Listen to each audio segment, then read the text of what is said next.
I've just. Oh.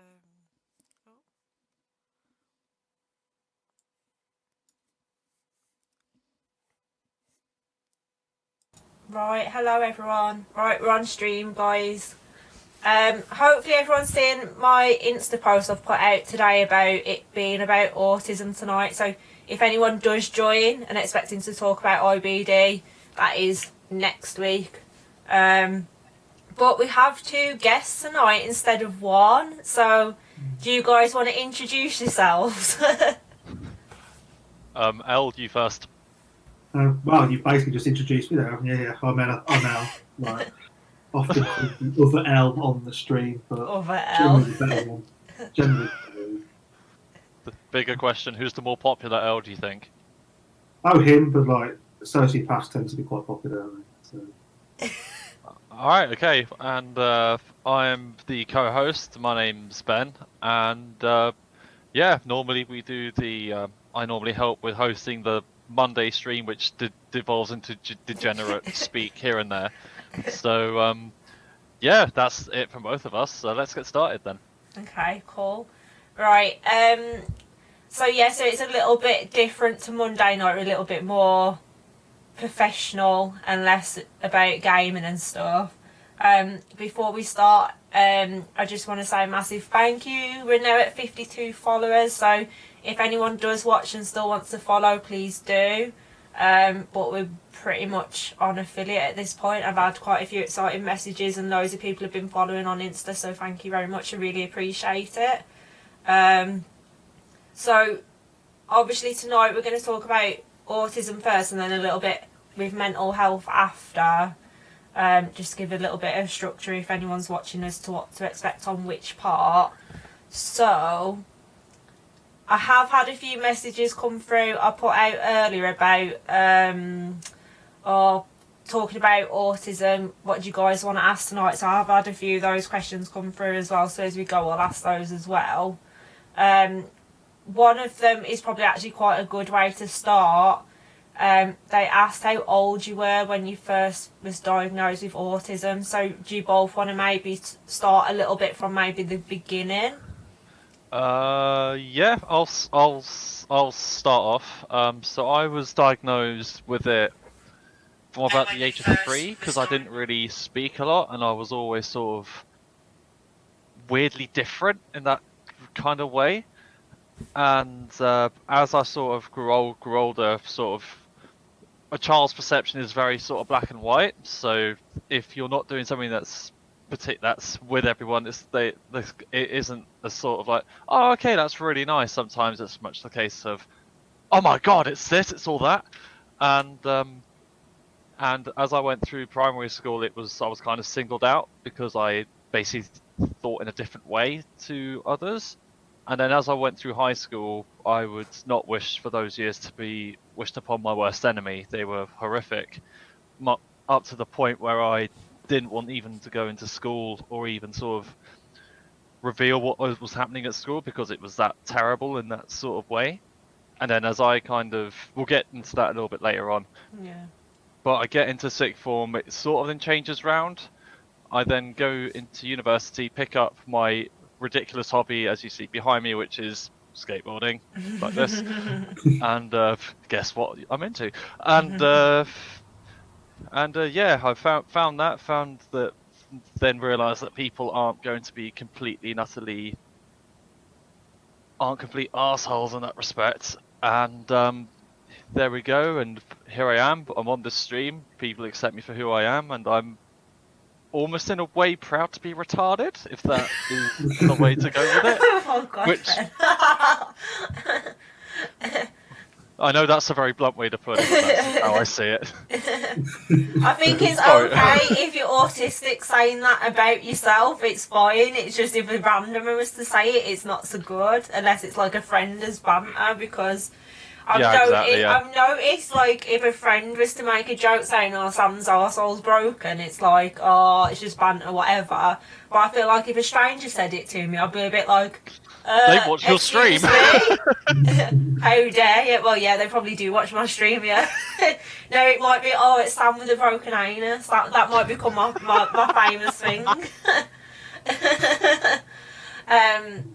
It's really sad going on about like the school stuff, how kids are cruel, but we'll come back to that in a little bit. Elle, what about you? How old was you when you found out? So I was 26. Oh wow, when it okay. finally- Man, when it Yeah. finally came through, and I think, I mean, again, I can relate to the bullying stuff, like absolutely, and we're going to pick up on that later, I think. But I think there were possibly like missed opportunities to have realised it. So I'm not sure because there's some of the age differences, but when you were in year 7, when I was in year 7, you took like 2 like of these multiple choice tests. One of them called the midgies and one of them called the yellies. Yeah. One of them shows sort of IQ type stuff, and the other one shows sort of social skills. And I came in the top 5% of the one, and then the bottom 2% of the other. Which, Okay.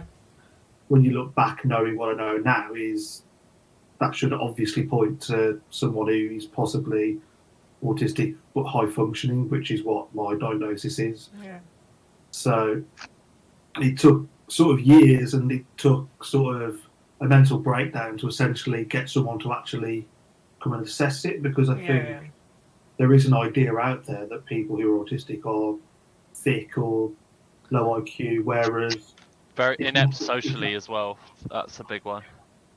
like it's absolutely not the case at all. Like, but we sort of have to live with those labels and try and convince people over the long term, I think, because more often than not, if some of my friends were watching now, they wouldn't necessarily even know that I was autistic because I've not told them. Yeah. And on that basis, I mean, I would, up until I was about 22, I refused to reveal that I was autistic to anybody because I'd gone through so much. I know trauma's a bit of an overused word, but I'd been through so much hell on fire that if I revealed that I was autistic, that I would then suddenly end up in a excluded situation. And the big thing in job interviews as well, like for like employment and stuff, I used to put my autism on like the sheet that you can use. It's optional, all this, you can choose to reveal it. I didn't get a job interview for about 20 applications. I didn't use it on one of them, and then I got an application for the job that I now have. This is so And bad. it's horrible, like, and you want to be honest, like, you want to be upfront with your potential employer and say, yes, this is what I've got, these are the measures, but there is still we'll get more into it in a moment because I'm kind of like jumping in and taking it on the track, but yeah, that it just really, really kind of sucks in that way. Yeah, I've never put it on a job application. Obviously, I've had less job applications since the age of 20. But nonetheless, I never would. I must admit, obviously I'm self-employed, but I think if ever I was to be employed, I don't know if I'd want to put my Crohn's on there because often they associate it with time off for appointments and potential surgery because surgery recovery is sometimes roughly about 3 months at a time.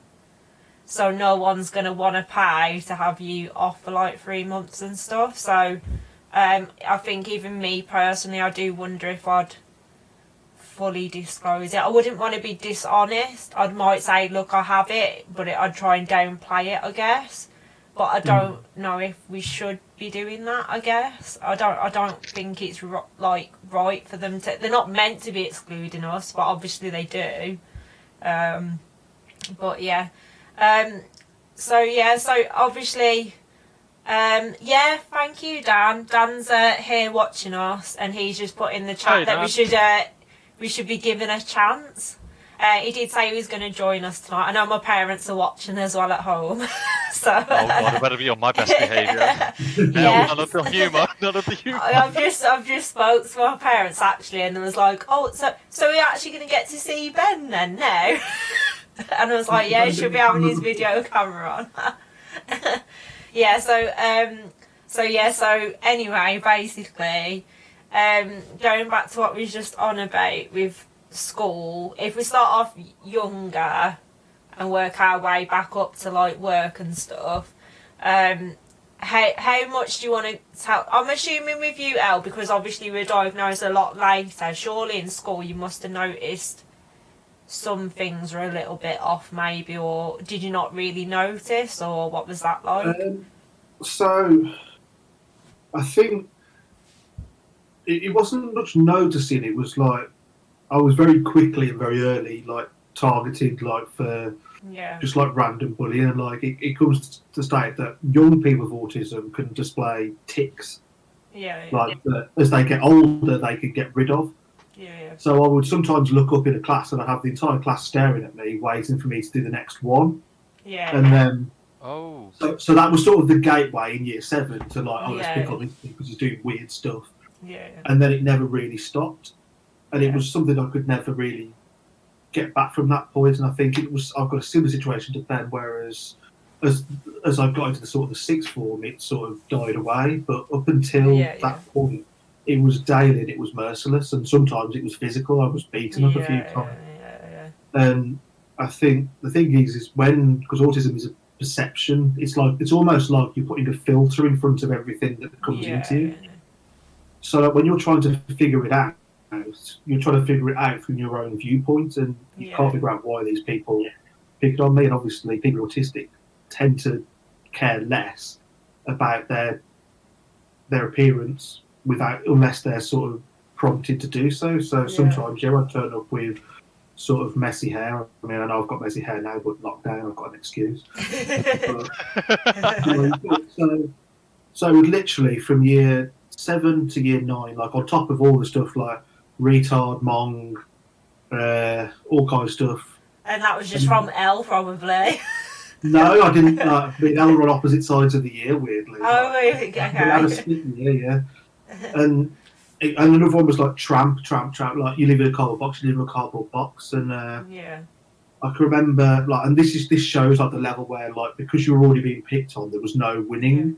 Yeah. There was a school trip that ran late, and they were dropping people off at their houses. And I'm very fortunate. I do come from a fairly wealthy family, so they dropped off at my house. And I'm the only kid. I was the only kid in my entire year from the village I live in. Yeah. And the next day I come, it's like, oh, you're just a rich kid. You don't know anything. Oh, you just like so. There was never any winning. It was I was going to be. You was always going to be picked on. Kind of whatever the your circumstances, there's always going to be that target on the back. You can hide the target, but the kids will always find it. Yeah. Oh. So how about you, Ben? How did you fight? Obviously, I'm assuming it wasn't great if you were saying that it was up until sixth form, really. Ooh. Now the question is, how deep do I go with it? Okay, we're going all in. So year 7, I because I was a fairly small kid, which is kind of difficult for me to believe now, but I was one of the smaller kids in year 7. That and being semi-autistic, where Elle's one would be looking up at the ceiling, my one would be sort of staring at a paper trying to figure out all the lines, and I'd kind of be called the beady-eyed kid with glasses who just stare into the paper, kind of. Yeah. So I got called mummy eyes for it. Mummy eyes. Mummy eyes. That it is was the really, most really random thing ever.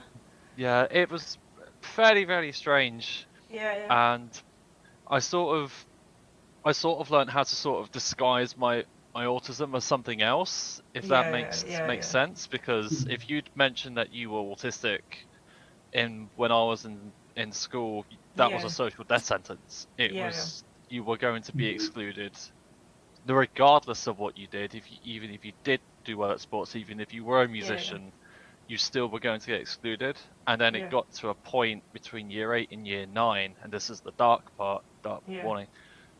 It got to such an extent I didn't want to go into school, and I had about 3 attempted suicides at that point. Shit. One was throwing myself downstairs. The second one was I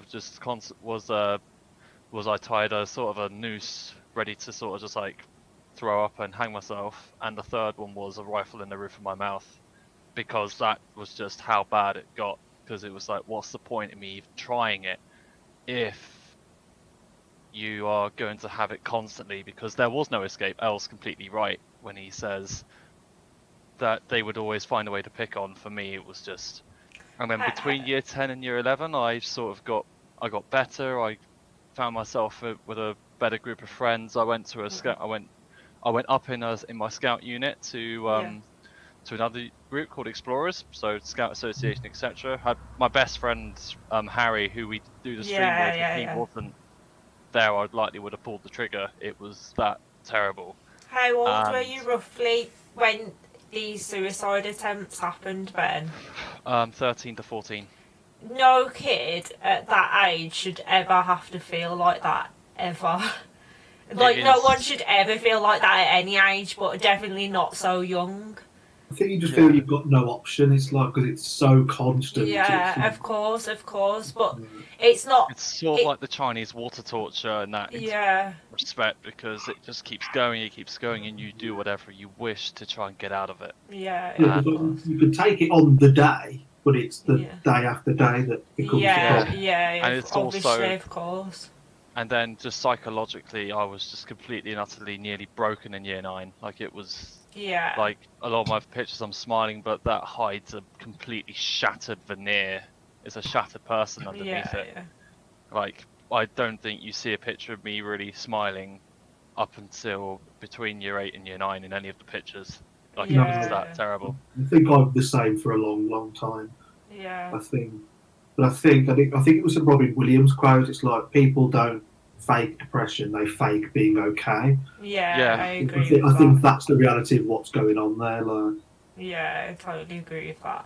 I mean, I can remember, so high school was actually a little bit better for me because I started to make friends more with like lads. So like in high school, a lot of my friends were mainly guys because obviously, as you guys know, I'm more into gaming and just mucking about. I was never, although I do like girly things, I'm not the one to be bitching round the corner and being overly girly. Like, that wasn't for me. So if anything, it's like, oh, that Sam, she's a bit rough and ready, and she like, I don't know, making mud pies with blokes and shit. Like, as a kid, that was me. But in middle school, I did have quite a bit of bullying, and for me, it was literally just about being shy and quiet and probably a little bit like, it was easy because I'd like not really say anything. So if they can pick on someone just for being shy, then God help us too in the corner. Yeah, it proves how bad that it would get, and it's weird because looking back at how I am now as a person compared to then, I'm a lot more like, I'll come out with it, if you don't like it, oh well. Whereas like before, like I say, the slightest thing was, oh my god, what if I say something and they don't respond well, or I embarrass myself. But also all of a sudden now it's like quite cool to be like a girl who's a bit of a nerd and a gamer, whereas back in school, if you'd admitted you was a girl who liked Star Wars, you'd have like, I don't know. I mean, I didn't discover what Star Wars till a lot later, but it's quite cool to be a bit nerdy these days. But when I was in school, it really wasn't good to be nerdy at all, I guess. So if people can pick on you for just basic stuff, I mean, I found the worst for me, I had deodorant sprayed in my eyes for absolutely no reason whatsoever. That must have stung. Yeah, that was in high school by a guy. And I literally, all I'd done was walked up to by the teacher to hand some paperwork in, and just got this guy literally just come at me and sprayed it in my eyes. And I looked at the teacher as if to go, you're going to do anything? And they just looked as if they pretended they hadn't seen.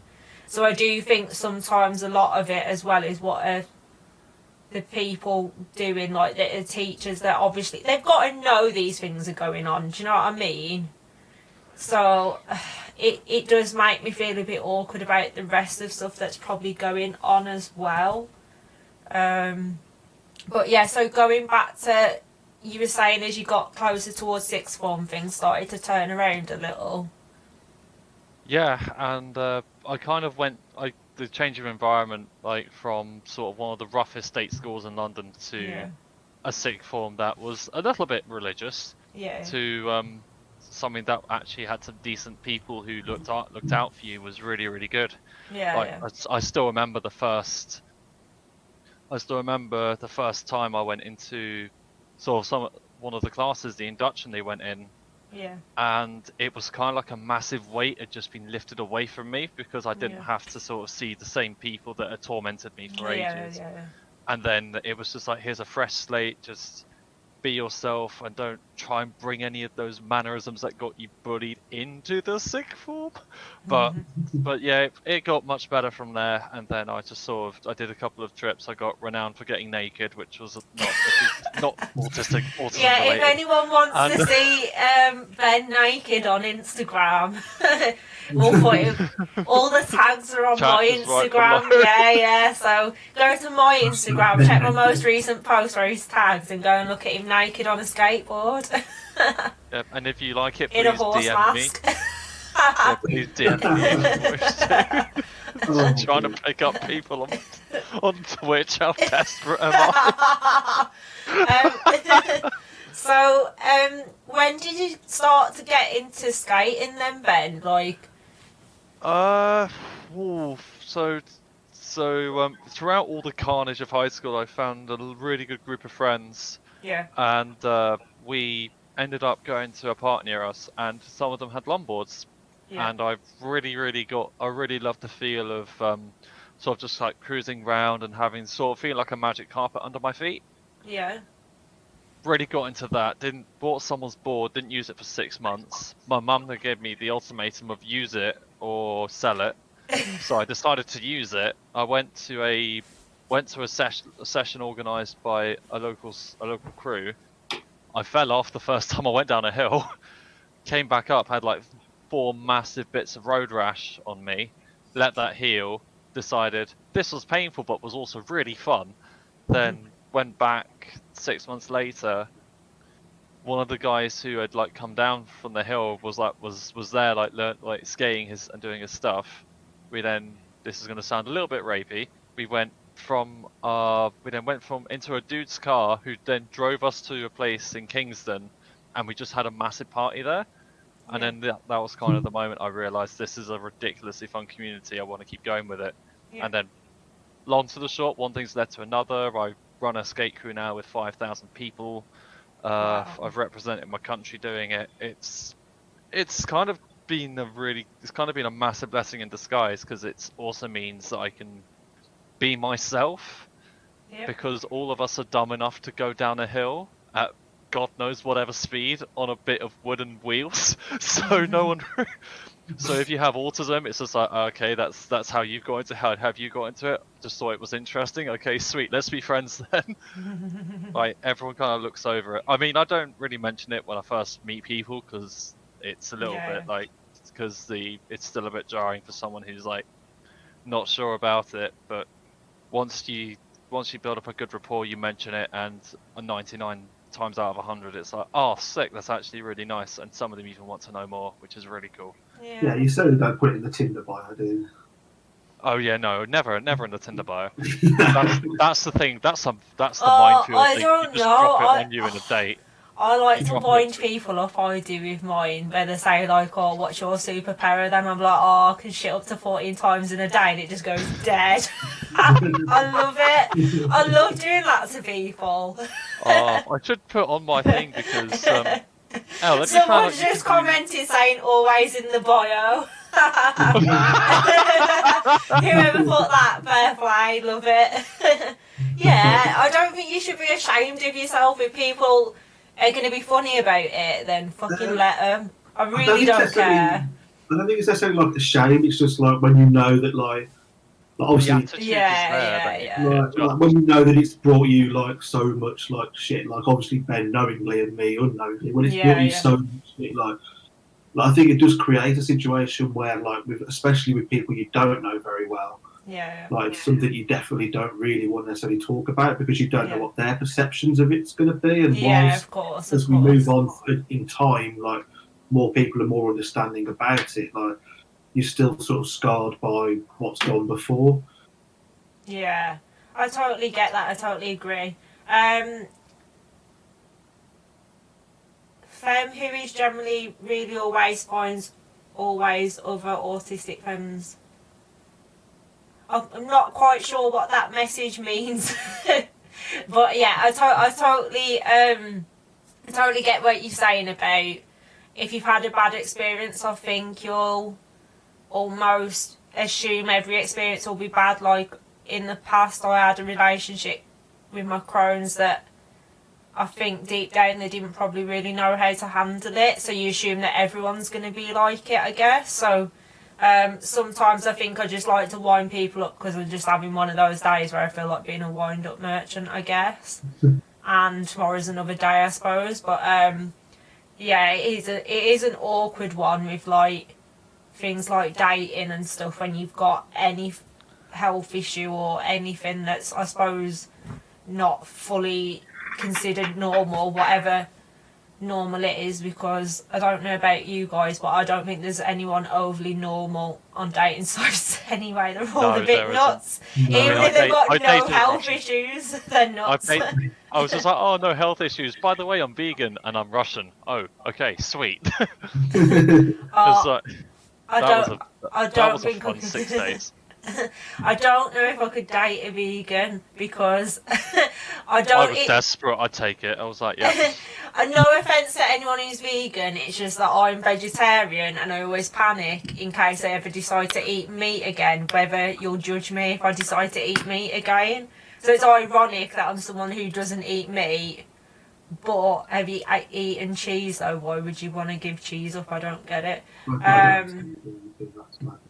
Oh, okay, so they're saying they put in their bio gay and autistic, and I'll find others who are gay and autistic, so don't generally get those kind of arsey people who don't get it. Yeah, fair play to you. I love that. Like, at the end of the day, I do think sometimes it maybe is a little bit harder to find someone who's more accepting of, like, I don't know, if you've got autism or if you need to go to the toilet more often than others or whatever it is you might have. But you only need one person unless you plan on, like, creating bigamy or something and marrying, like, loads of people, I guess. Oh, Which, God, no judgment if you want to, if that's your thing, but yeah. If I ever have a kid, Ben 2.0 is going to be even worse than me. So God help everyone in the principality and all that. And that's what you end up calling them, Ben 2.0. I don't even give it like a proper name. Yeah, just call it 2.0. It's like your BJ prototype A. Just like that.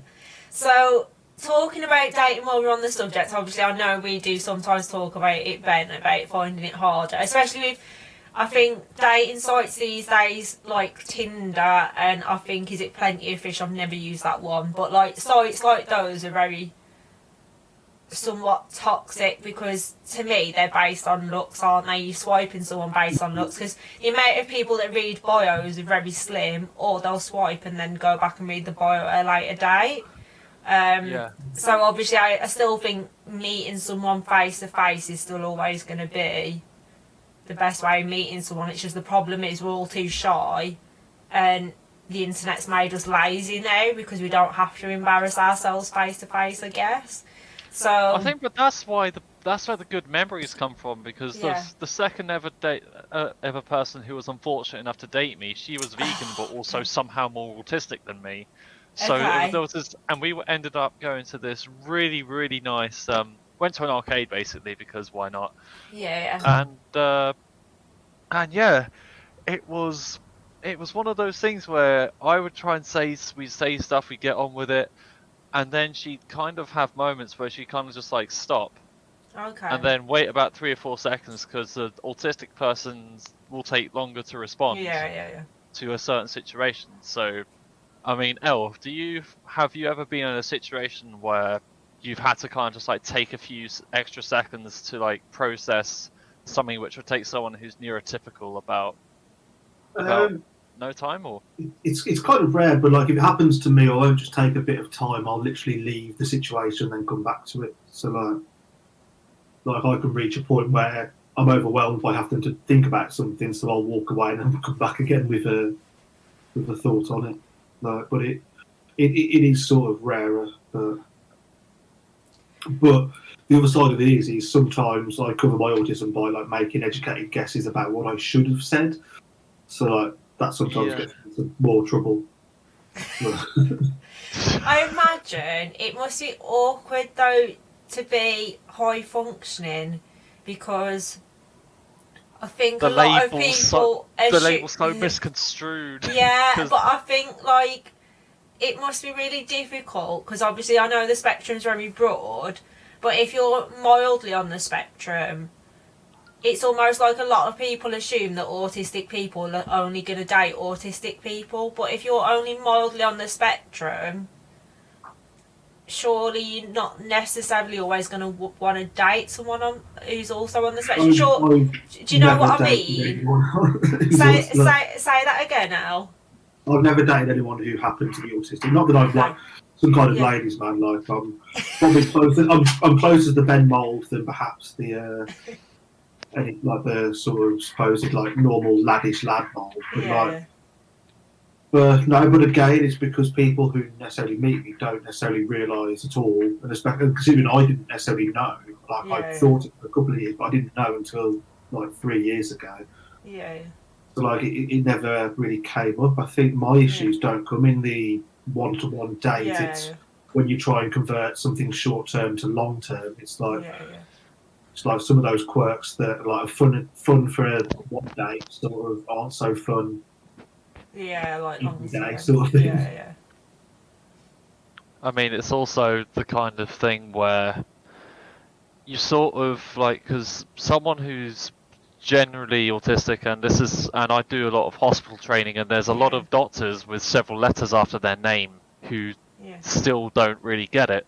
Yeah. So let's say, for example, if Elle and I walk into a room, someone who's neurotypical will maybe see like 1 or 2, maybe 3 major features of the room and just be like, okay, this is okay. With Elle and I know I'm kind of transposing a little bit, but everything would kind of hit us all at once. So let's say, for example, let me take a tour around my abode. If Elle was to walk into my room, he'd probably have a heart attack, because you have all of this stuff going on. You've got the number of posters on the wall, the number of light fittings, the bits on the curtains, the number of windows. Don't look at that. That's horrible. How many keys are on a piano? How many frames? How many posters? And then by the time you've processed all of that, your brain is like, "What the living hell?" So why are you living like it then, Ben? Yeah.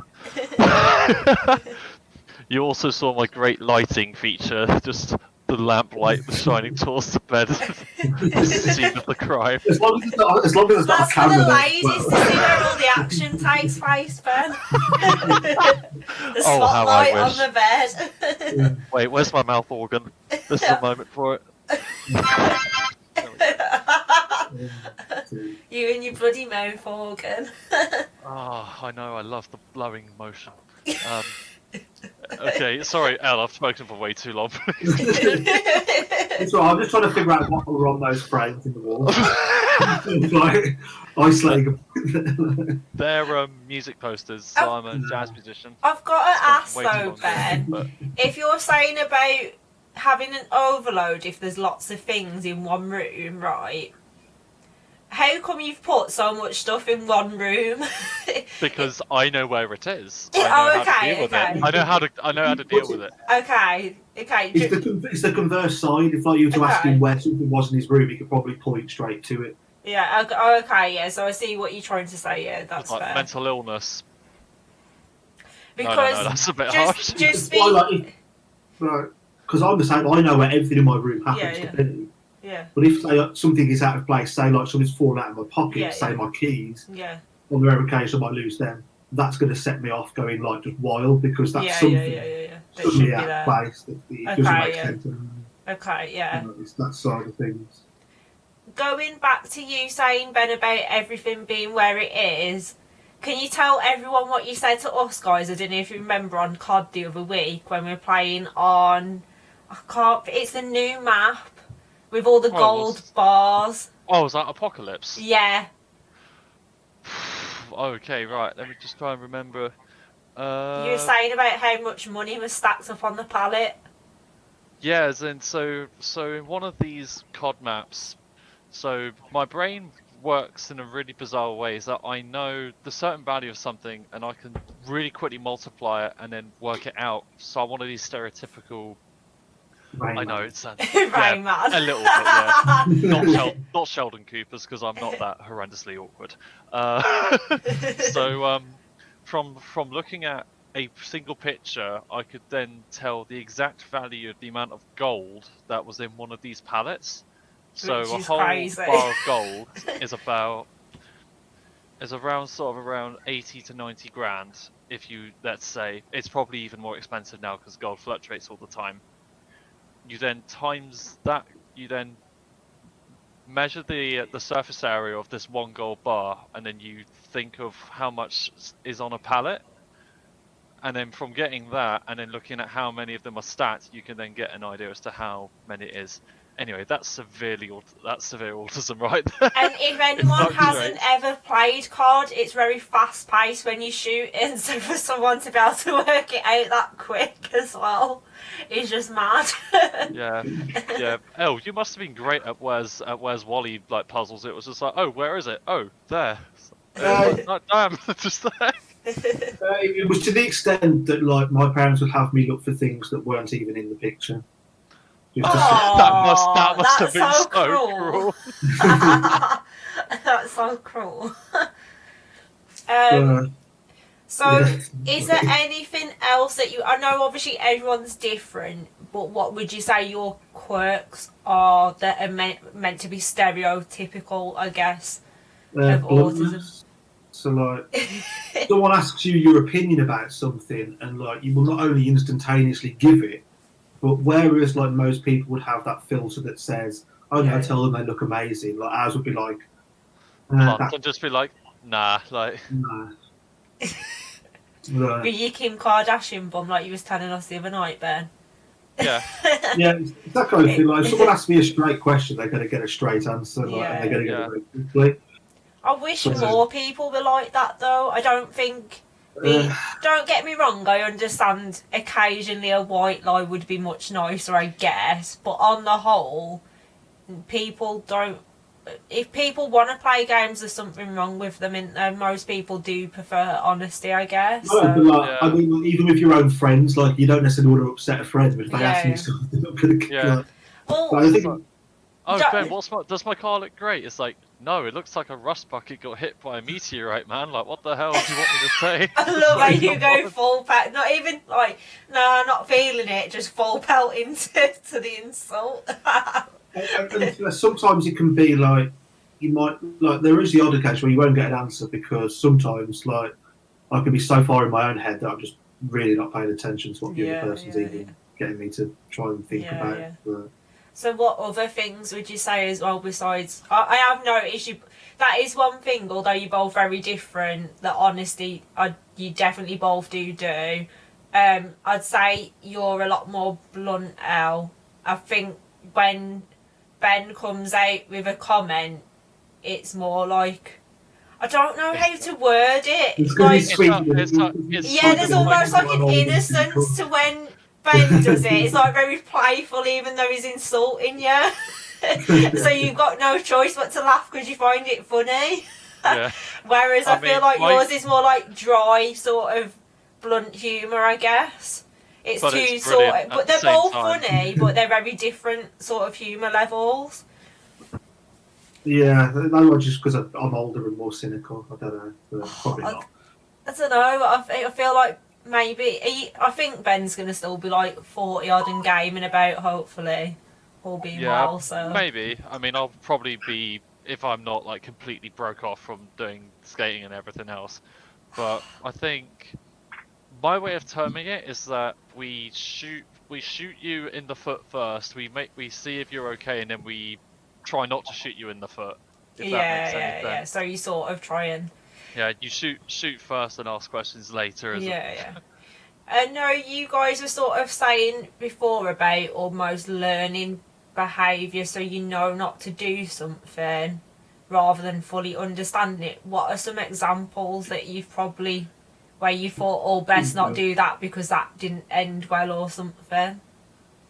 Well, they can be more basic than just social situations. They can be sort of like. So, like, as you know, like, and obviously, like, as an adult now, this is a thing, but, like, people get up in the morning, they have a shower, they brush their teeth, and go to work. Yeah. That's automatic for most people. It Yeah. absolutely was not automatic for me at all. Yeah. Like, never crossed my mind. Yeah. Didn't go in there. Like, it was something that has to be forced and learned. But Yeah. also, I guess another thing is, like, because you can't necessarily pick up social cues, is sort of learning logically when you should speak and when you shouldn't. Yeah. It's like, and it's why people are autistic. They seem like sometimes they're butting into conversations, but it's because we're trying to guess. We think, oh no, this is when we can start to talk. This is when we can start to say something. Yeah. That's the one that is the hardest to get because I get it wrong all the time. Yeah. Oh, we just got a comment actually from the Snazzy Girl. I think I'm always unintentionally drawn to neurodivergent people. Lol. Same with friends, to be honest.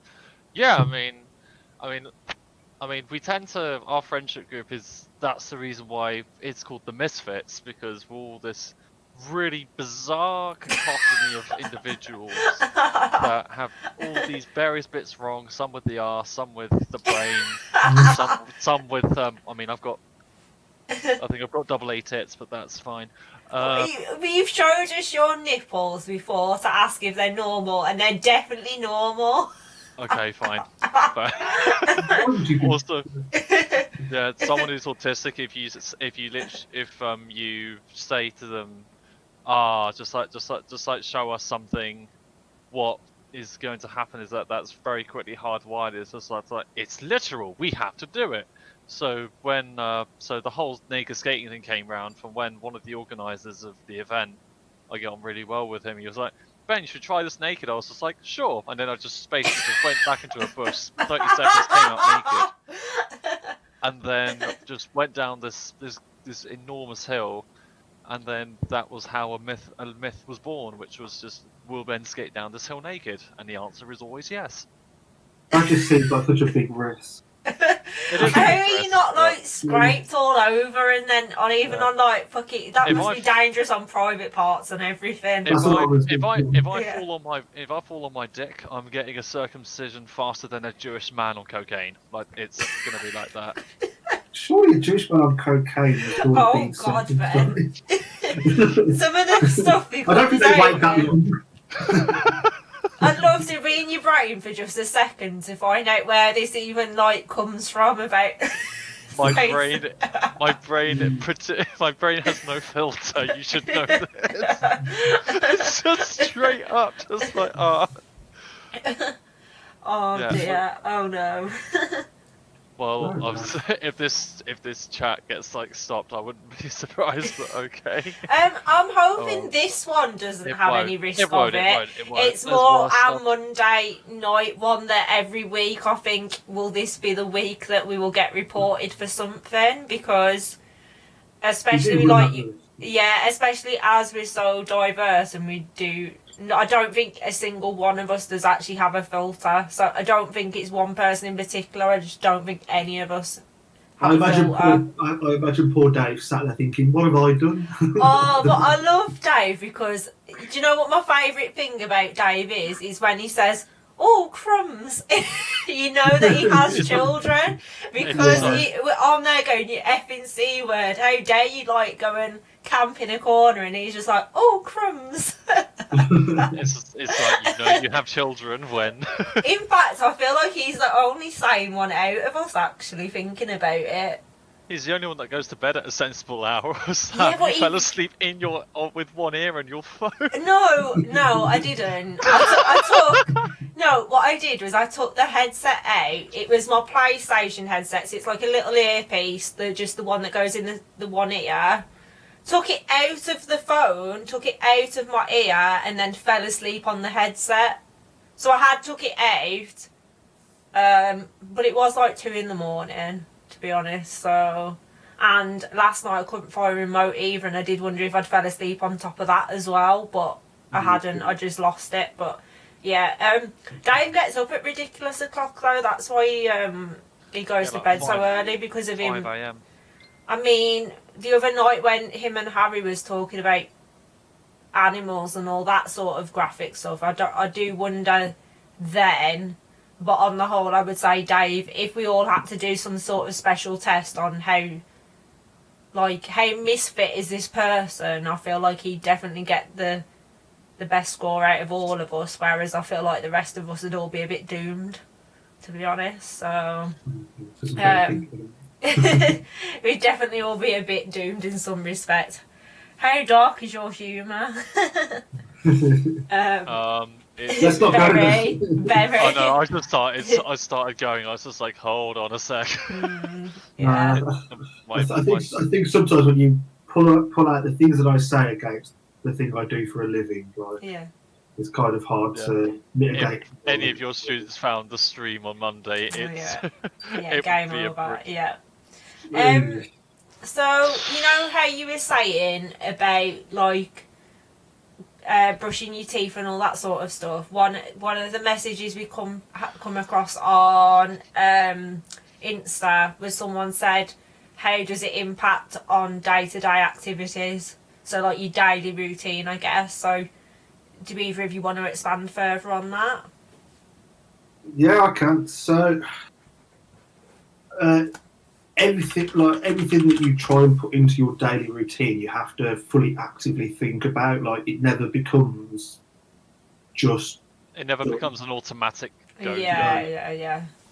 Like, so, like, you have to try and build in. Like, so for me, like, the thing that I started to do was to do something that would make me feel so bad that I would need to have to go and shower. That would be the thing. Yeah. Like, so I used to work out in the mornings, like, whereas now I shower at night because I work out at night. So, like, I'll do something before it that forces me to do the secondary thing. Yeah. And they're just totally automatic because while someone else can see, like, chaos, like, someone who's autistic isn't seeing chaos, they're just seeing normality. So, like, stuff like dirt, which is, like, obviously negative, like, it just doesn't necessarily come across your mind in the day-to-day routine. Yeah. And often you can find yourself like just being like stunned by other people's like complete obsession with their appearance and stuff like that.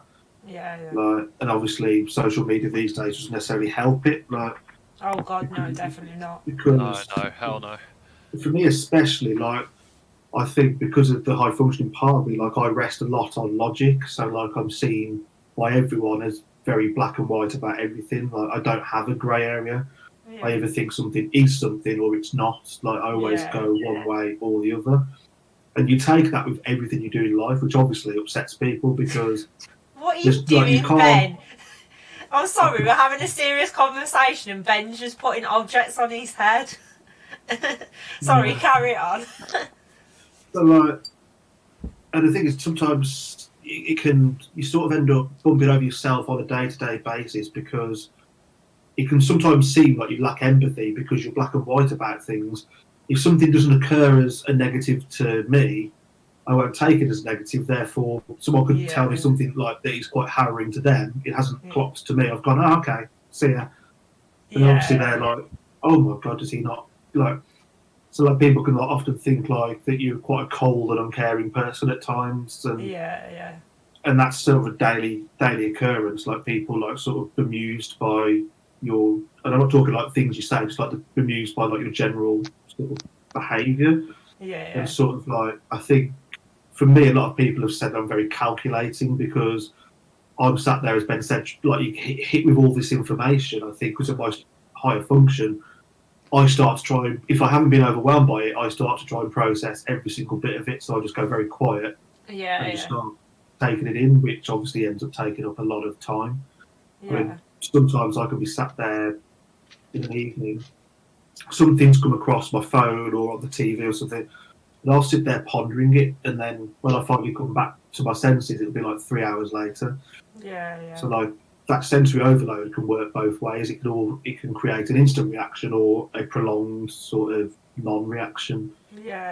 Which obviously can ruin an entire day. With stuff like that, are you more prone to go to the same places because of it, or have similar routines because of it, or do you tend to find that you still carry on going to like new places and things like that?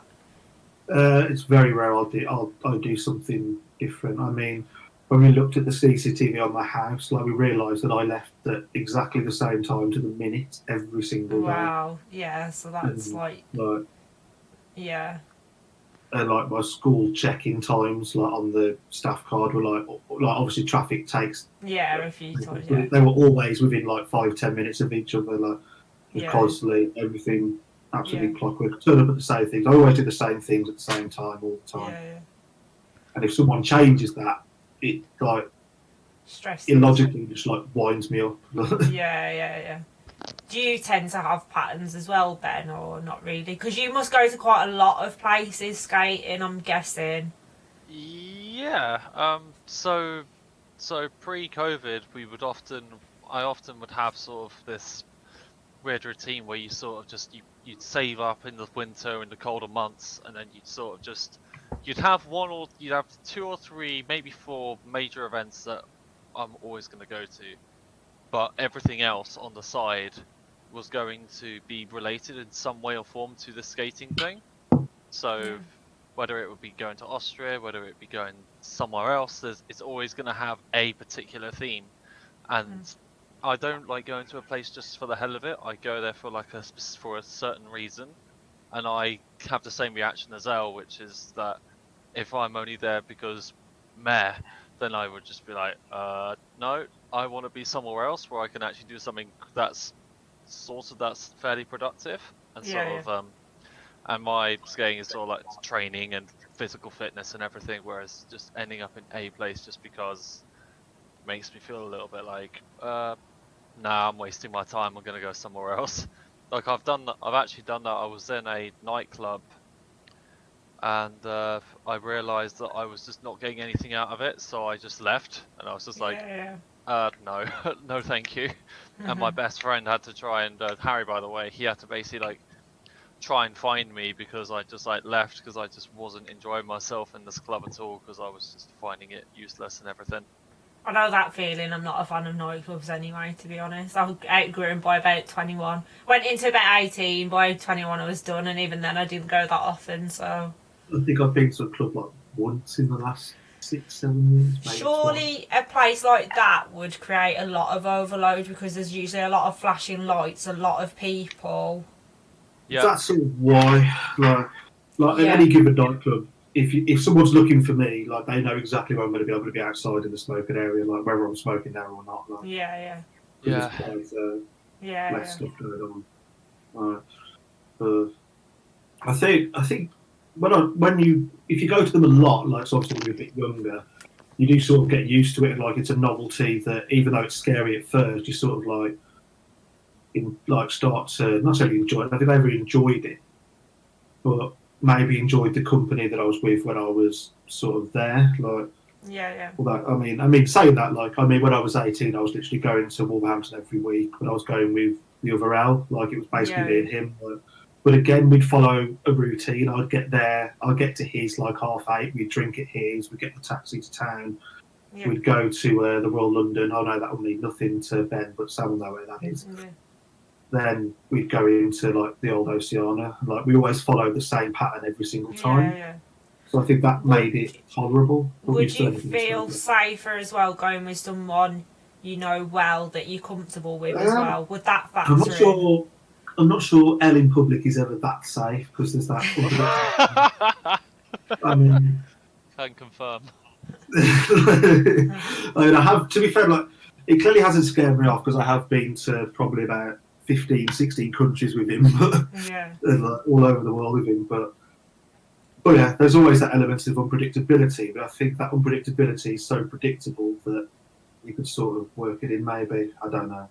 Yeah. That's about as dangerous as I'll get with him. So, with obviously having that sensory overload in the form of a room, do you ever get? Because I know I don't know how far on the spectrum you are for this, but I do know a few of my clients. So one, her son, he struggles with clothing because of the labels and stuff on clothing. Oh, I take all my labels out, at the back of my shirts and everything.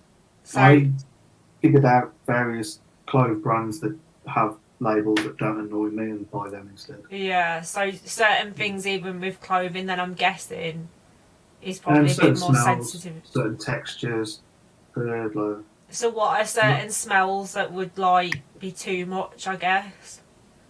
So like there are like not to this day figured out what they are, but there's like a perfume. And it's a fairly popular one because I've smelt it loads of times on like sort of nights and stuff like.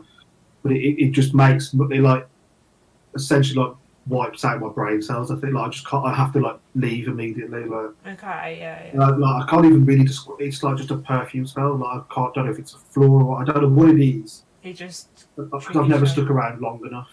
Yeah. And there are certain like food smells that I can't stand, and then there are certain sort of like textures of things, whether it's feel or so like. Mine is anchovies. Like my. Oh, I don't think anyone likes fish should not be furry. I'm sorry, but no. But I like even as a teacher, I struggle to give out paper because the texture of paper is something that triggers me really badly. Like it makes my hands feel like I've got arthritis when I'm holding it, so I have to have kids give out paper because I just can't. Like, so it can be quite debilitating because obviously it makes no sense. Like, why on earth would this be a problem? But just like certain like minor things, like really, they just trigger something within you that you can't control at all. You just like, no, someone else can have to do that. Is there anything texture-wise for you, Ben? I don't really know, to be honest. I mean, I've kind of gotten much more used to the world around me as it is, and sort of just learning how to block a lot of it out. Yeah. But there's certain like different types of noises, so sort of just like the screeching of a train. I mean, going on the underground, it isn't exactly the best time for me, but I just try and get on with it anyway. And I just have some like some earbuds that go in and sort of muffle it. But when I was younger, there were certain sort of textures that would throw me right off. So like lasagna used to throw me off for some weird reason. I was like, reverse Garfield, and and yeah, that's all I can really remember from that. But no, it's like mashed stuff for me. Can't. What, mashed potato and all that? Yeah, no. Because like if it's mashed, it's like borderline liquid, and I don't drink any hot liquids at all. Oh, okay, fair. So like mashed food is just a big no. But like someone said, oh, well, isn't it a similar texture to ice cream? So I think it's like a mixture of the texture and the sort of temperature. Maybe it kind of throws you off a bit because it's something you expect, but then it's something that isn't. Yeah. You've got someone else who's saying that they hate lasagna as well, Ben. It's Sassy Girl who keeps commenting. So you've both got a mutual hate of lasagna. I mean, I used to dislike lasagna, and now I make a really mean one with green pesto and everything. Oh, okay, so you're the total opposite now then. I've just. You sort of lose and gain things like you. Like exactly. Cycles. Yeah. So what about in terms of obviously with a sensory thing? If you've even got like things like textures and smells. If you're, say, dating someone and what happens if they've got that perfume on? I'm assuming that you've either got to politely say, please don't wear that perfume, or you've got to jack it in, I'm guessing. Well, unfortunately, it hasn't been triggered like that. Like, oh, that's all right. I think the problem they get is, like, it's sort of the straight question, straight answer thing. Like, I imagine that can be quite overwhelming for any person, not just like obviously I'm straight, so it would be a woman, but like I think for any sort of partner, like that can be quite jarring quite early on that someone is that honest that quickly. Yeah, I guess. What about in terms of obviously if, like with textures and that? What about touch? Because I know with touch, some people are a bit. If it's too gentle, it's not great. If it's too firm, it's not great. Do either of you guys get anything like that? I'm hyposensitive, which means that I don't necessarily feel a fair bit of pain. When I broke 5 vertebrae in my spine, I walked into the hospital and basically said my back feels a little bit funny, and it was only because the triage nurse noticed it. Said, okay, something isn't right, because I walked into the hospital with nothing, with underwear on, a shirt on, in the middle of October. No wonder you skate naked. No wonder you feel brave. I can't feel it anyway. It doesn't matter. And So to get like a reaction, like someone has to really just sort of like go around me and almost sort of suffocate me. Okay. So when I meet up with a few skate friends, Yeah. they kind of go. This is going to sound a bit strange without context, but round the back, and they just go like, "Whoop," and it's like, "Ah!" It's like, yes, I like it, because if you do it any gently, I just don't really feel it, and it Yeah. feels like, and I don't mean to give them the cold shoulder, but I just don't actually feel it. Okay.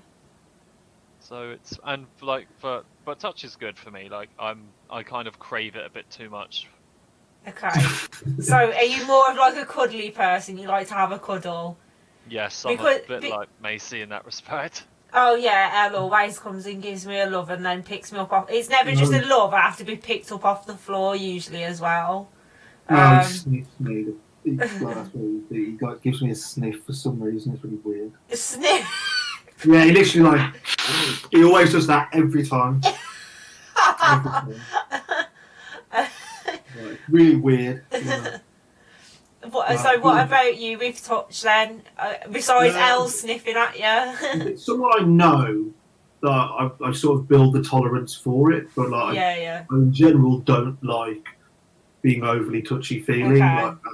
like which is obviously another problem when you try to go long term with someone. Yeah. Because it can appear uncaring, Yeah. but like in the daytime I don't like being touched. Like I'm not so bad like at night, Yeah, like I don't mind like being cuddled there, like but like in the daytime I don't like necessarily being like touched. Yeah. Very, like, so like whereas like some people like when they're growing up, like they come home from school, their mum will give them a hug, like that'd be the worst thing that could happen to me. Like I didn't want it. Like so I've got better at it, but like certainly like unwarranted like physical contact, which obviously is not good for anyone, but like I'm not talking necessarily like just like get off, not like get off me, but just like Yeah.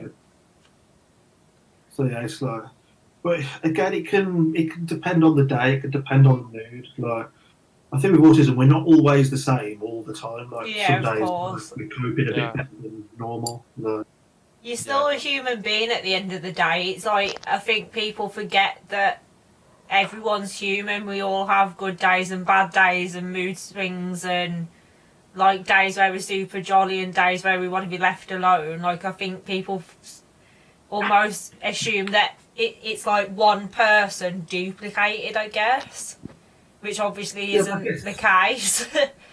Yeah, I think everyone is like sort of like the way I see it is like they're almost like the protagonist in their own movie. Like because obviously you can only be in your own head, you can't be in other people's. So I think sometimes people struggle to see beyond their own sort of narrative.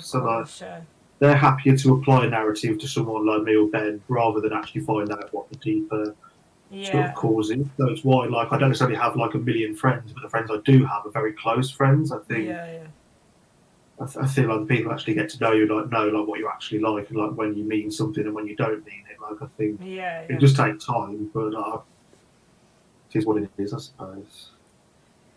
Yeah, like I find, like when I'm gaming with you guys, like obviously everyone makes banter about if I'm not well or whatever, and it's easy.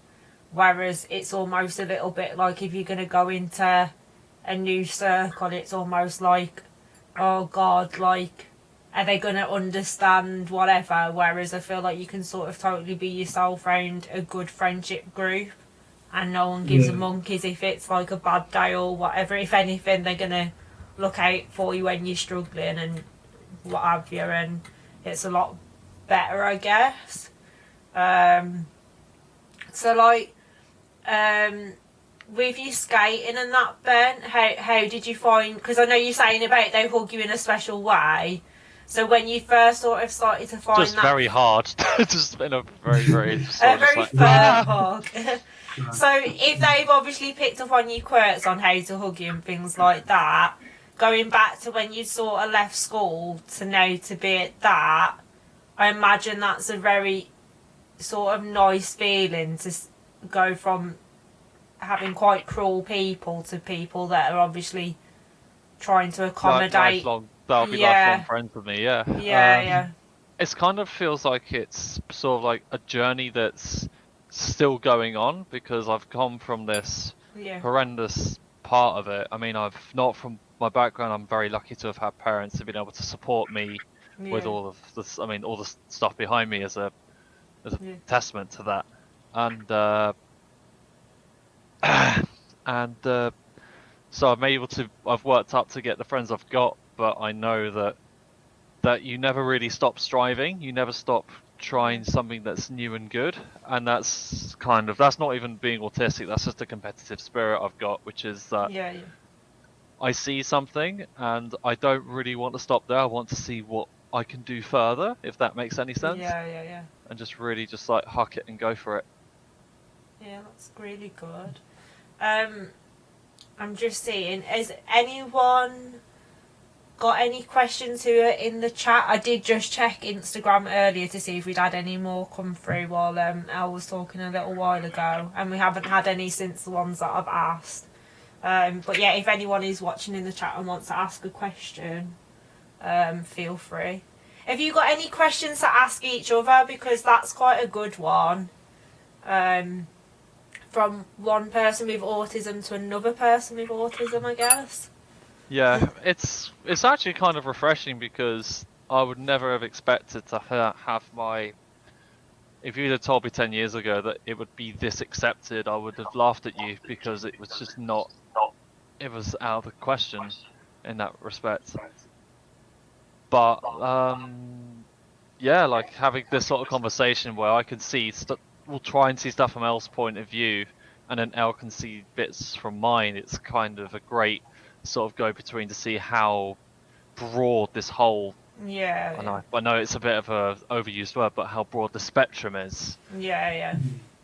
Of a not... And people need to remember that autism is just something that person has. It's not the entire person, which which is definite, which has changed so much. So I teach a few younger kids, like about 10 years younger, about 16, 17, and the change of attitude it's mental. As in, they said, oh, like, we've got these friends, one of us is ADHD, one of us is dyslexic, the other's autistic, we'll just get along so well. And I almost cried, because I wish that I'd had that, but I was also so glad that attitude is sort of changing. The younger generation is doing much better than ours is, I think, in that regard. But that's not to say we should let up and continue to strive. It's just trying to make sure everyone is aware and can accept it to a degree, or if not accept it, still understand it. Being in a school, Elle, how have you found kids these days compared? I think they tend to be looked after better by the schools and more recognised. I think there is definitely aspects with what Ben's saying, but there is also still that dark side there. So as I sort of said on Monday, like when we were in school, like the worst thing is like to call someone was like, oh, you're gay, like, which obviously, like, you look back and go, that's unacceptable, but like sort of the world's moved on, and now the kids will say, oh, don't worry about him, sir, he's autistic, he's an idiot. Like, as to say he's stupid, like, so they're swapping autistic for stupid, which obviously in my classroom doesn't get them very far. No, of course. But it's because, and I think it does link back all the way back to that MMR vaccine, where it's like, if you vaccinate your kids, they're going to get autism. Autism is bad. No, and this really stresses me out. And that sort of stigma attached itself to people who happen to be autistic, I think. Yeah, like, So I thought it must be a negative thing. I have a thing as well, though. I had a doctor, 3 or 4 letters after his name, asked me if my autism diagnosis came after my vaccinations. This is someone who could be saving lives and could save my life, and those were the attributes he had. And it was just like, okay, I was diagnosed here, I had my MMR here, it's physically impossible for that to then be the case. Yeah, that was a very tense hospital training session. But I think it's because like it was something that started to become more recognised in the 90s at the same time. So if it's more recognised, you're going to get more diagnoses. But to say vaccines caused it because there were more vaccines therefore and more autism, but you could just as logically say footballers' wages have gone up since 1991 to now. Therefore, footballers' wages cause autism. It's about as linked. Like there is no link between the two. It's causation. It's correlation versus causation. But it's that negative idea that, oh my God, we better not do this because my child will be autistic. What are we gonna? What would we do? Surely, though, they turn out like this, and surely there's it's nothing better wrong. to have your child alive and well from them vaccines. I know, obviously, a little bit mental. Well, yeah, this is the thing, like, don't get me wrong, I understand that maybe these people are thinking, oh, I don't want my kid to get picked on in school or whatever it is that's going on in their head, but surely it's better to have your child alive and breathing than it is to go, oh, you tell you what, let them get MRI and die rather than be autistic. It's absolute madness, even if that was even a thing anyway. I think a story that summed it up well for me was a couple of years after I got the doctor. So it was only last year, actually. Yeah. It was a parents' evening pre-COVID, and the parent came in, and like she had a kid who had just left the school to go to university, and then like I was teaching their kid in like year 12 or something. Yeah. Like I was like talking about how good the kid had been doing and stuff.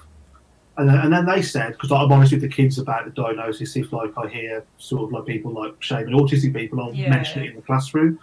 They went, I've heard you're autistic. I went, yeah. They went, oh, you're doing well then if you're in school. I was like, yeah, well, why wouldn't I be here? She went, well, we're looking at universities in the summer, and obviously her sister's gone to university. She's gone to a very good one. Imagine a place you could have gone if you weren't autistic. I went, well, how do you know where I went? I just went, well, my youngest has gone to the 6th best university in the country. And like I start to smile because I know that happens to be Lancaster University, which is exactly where I fucking went. So, so she was like, oh, I went, yeah, that she's doing business at Lancaster. I went, yeah, I did economics as a master's there. So I think you'll find that my autism and my intelligence are two very separate things. Like, and I think sometimes, and like she was like, at first she wasn't having it. I was like, what do you want me to do? Bring my degree into school? Like, do you want me to bring my certificate to prove the point? And it comes down to that is just ignorance. Like people think that I must be stupid, but there's no connection between it. It's because if you are on the very extreme end of autism, you actually probably got many more things going on as well that you're unable to have capacity. Assisted living, and as you said, mental health, like deprivation of liberties as well. So dolls to prevent people from hurting themselves. I mean, we're lucky as autistic people to be here because in the grand scheme of things, our diagnoses are fairly mild. Whereas someone who has severe autism will have a lot more wrong with them. I mean, we're both the rarer cases. That's the thing. Like, the sort of areas that we're sat at are the more likely ones for people who are autistic. It's just people of a certain age are used to, if you're autistic, you must have been on the extreme end before they realised sort of the spectrum was there and people have dotted along it. And the thing is, every single person watching and every person in the world is somewhere on that spectrum. It's just some of us are at the end where it actually creates issues in our lives and others aren't. Yeah. I think for me, that being a hairdresser, obviously you come across all kinds of people every day.